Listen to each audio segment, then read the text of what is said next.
to rescue the country from the shambles into which we have absolutely descended. And we look forward to the day when, not too far off, I hope that you will become our Prime Minister. Thank you so much for being here.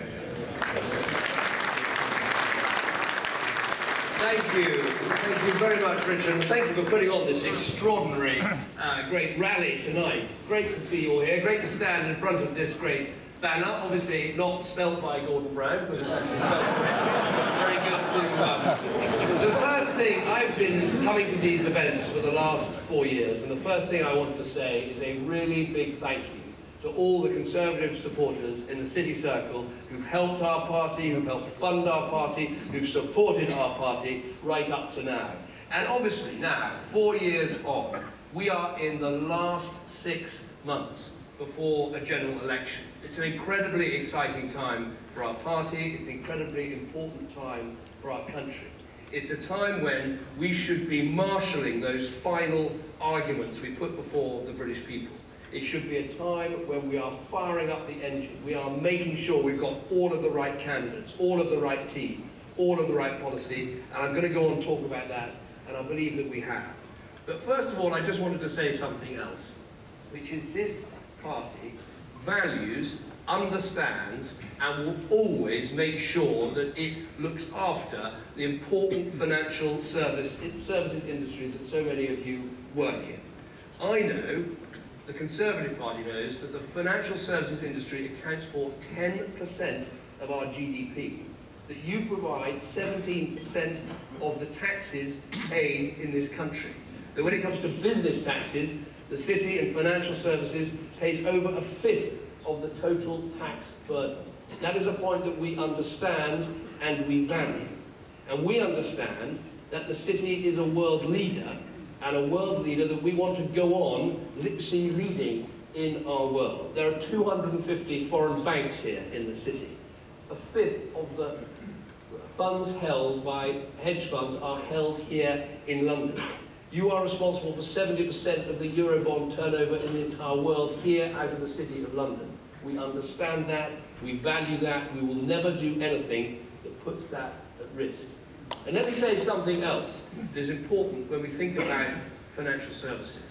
When I think about financial services, I don't just think about people in city trading rooms and city dealing rooms or working in our great banks. I also think about the millions of people around our country working in call centres, selling insurance policies, giving people financial advice. Of course, there are over 100,000 people in financial services working in those great financial centres of Edinburgh and Glasgow, but there are also 100,000 people in financial services in Leeds, in Manchester, in Birmingham. So when people talk about the city and denigrate the city, I want to remind them that the financial services industry is one of the most important that we have. It's not just important for London, it's important for the whole country.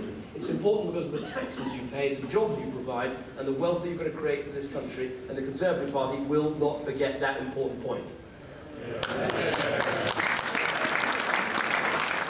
It would, of course, be difficult for me to forget this, as my father was a stockbroker, my grandfather was a stockbroker, my great-grandfather was... Actually, when my father looks at my career choice, he is full of complete bafflement and disappointment that I didn't follow in his footsteps.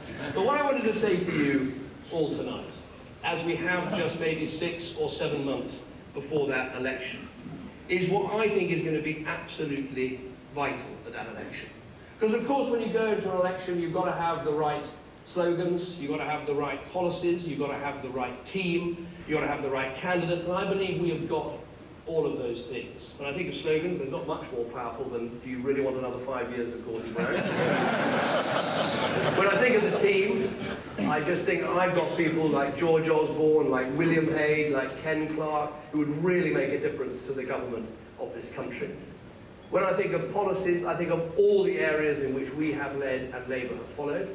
But you know what? I think much more important than those things, when it comes to an election, is to have a big argument that you are putting forward about the future of your country.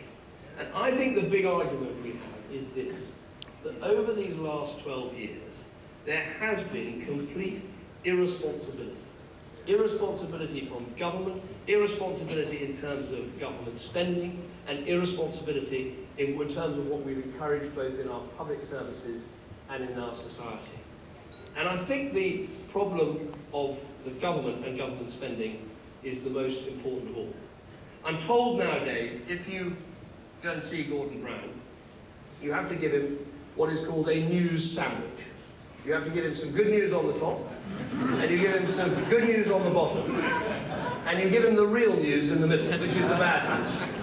If you don't, apparently the Nokia phones, the printers, everything else that isn't nailed down flies around the room. But I thought, what news sandwich can I give you all tonight? And I suppose the good news is this, that this year the Conservative Party's had a great year.